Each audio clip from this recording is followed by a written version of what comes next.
Either tulungan ninyo ako or I will declare martial law tomorrow for Mindanao. I may understand battles between combatants, but I cannot for the life of me understand why we have to kill our children too. Saan ko ilagay ang prinsipyo ko sa buhay?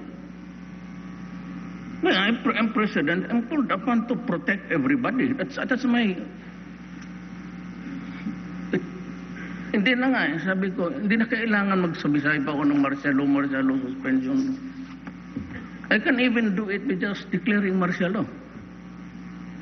But martial law would open the doors of every house there. The arrest of every person. The detention of every person, everyone, anyone.